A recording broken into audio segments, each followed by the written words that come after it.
Gotta do a spin. That's a nice trick. What is it? I recently bought Lego Eternals 76-15-6 Rise of the Domo. I haven't watched the movie. I have no idea what I'm in for. But today we're gonna build the set, watch the movie, and turn the set into something completely different. Let's see what we can figure out. Going into this set, I was really curious about how they pulled off the triangular form of the Domo. And it turns out they used wings to create the base shape of the triangle, with hinges in every corner to finish off the base shape. I applied stickers using the brick separator. This is a super cool trick to get much more precision and control. What's up with the Marvel Power Rangers?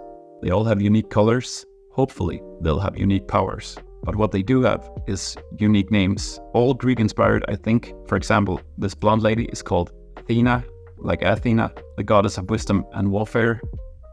She's gonna be a powerful warrior. And this blue dude is called Icarus, almost like Icarus who flew too close to the sun.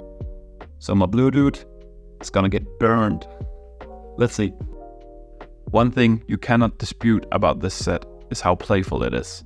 Both the building techniques used in creating the hall, all the ways it can be opened, all the Easter eggs and design choices, everything just adds up and makes this ship so hard not to play with. Doors were used in the three corners to finish off the triangular shape. This is a super creative solution to the eternal issue of building triangular in a square system. This is really something you can struggle with when creating models, and usually you solve it with slopes. I'm not sure if I find the door solution too cheap or really clever. Maybe it's just a classic case of work smarter, not harder.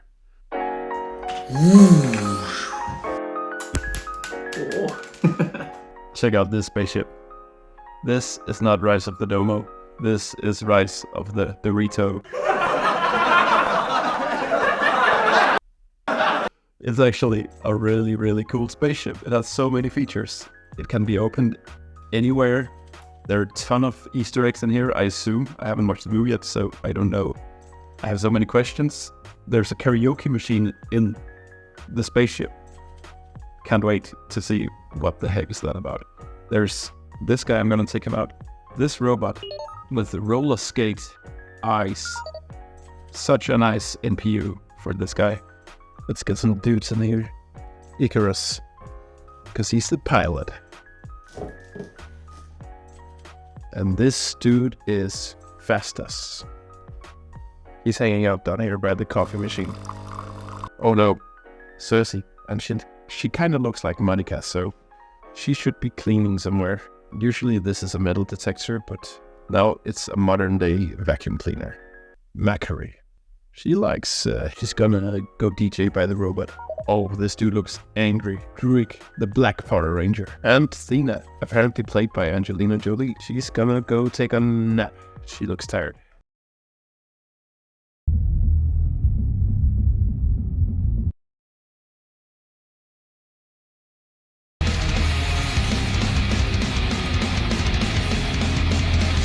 Space Cats. Super cool build. I really like this dude, but he's in vast contrast to humanoid alien guy. He is the stuff of nightmares. And I'm not talking Guillermo del Toro's Pan's Labyrinth. I'm talking the Grinch. This is the Grinch of Lego. He's terrible. I sort of love him, but he's terrible. Incredible spaceship. Can't wait to see the movie. Let's do it.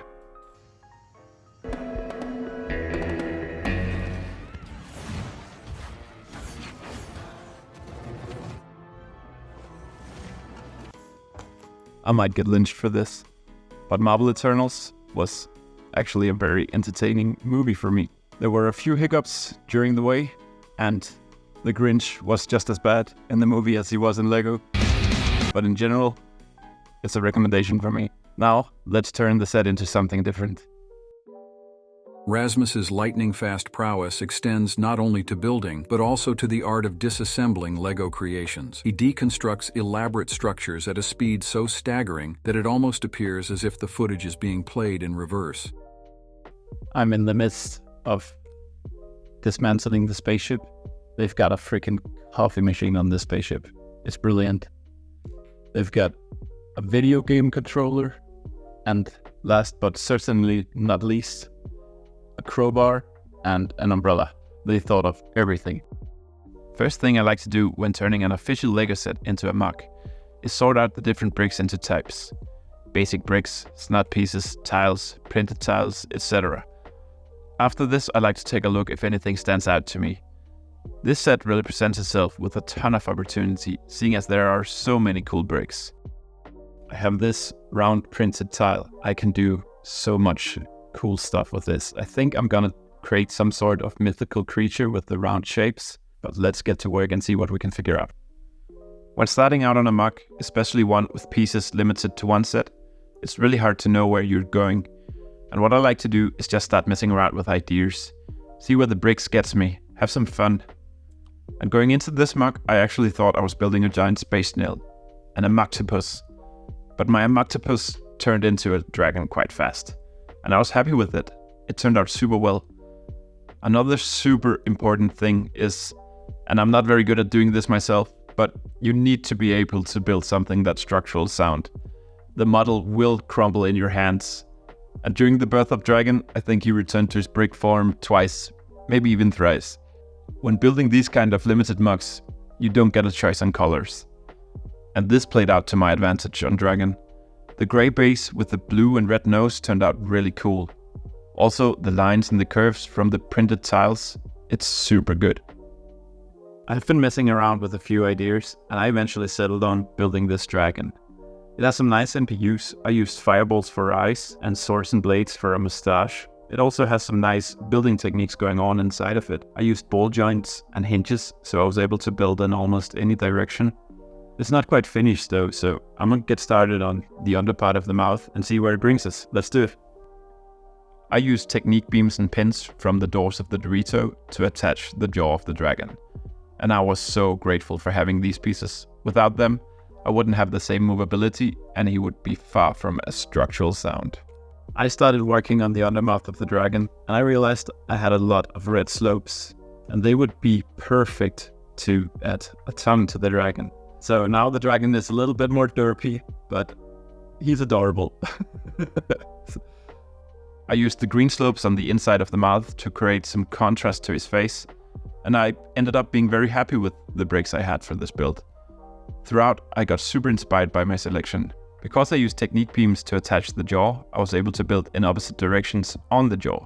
So on the nose, I have studs facing upwards, and on the jaw, I have them facing downwards. This way, I was able to use the dark green inverted slopes to create the inside of his mouth. And as I said, I really like how the dark green color contrasts the blue and red of his face. I used open studs to attach teeth to give Dragon that extra bite. It was also at this point that I decided to add a handle to really fulfill Dragon's dream of becoming a hand puppet. I finished building the dragon and I ended up adding a handle and a trigger to his mouth so you could control him, and in doing so I created the biggest Rasmus trap ever.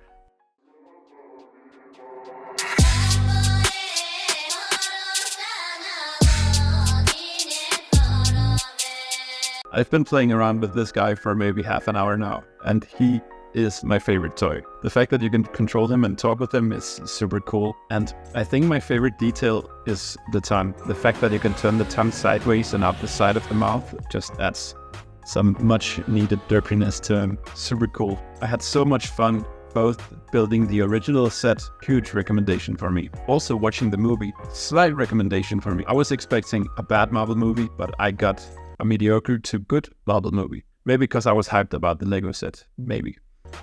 This was my first ever video. I hope you liked it. For now, Dragon is going on the shelf. Thank you for watching.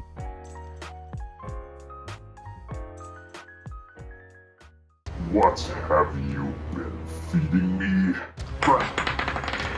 Oh no, Dragon! You ate Roll Boy!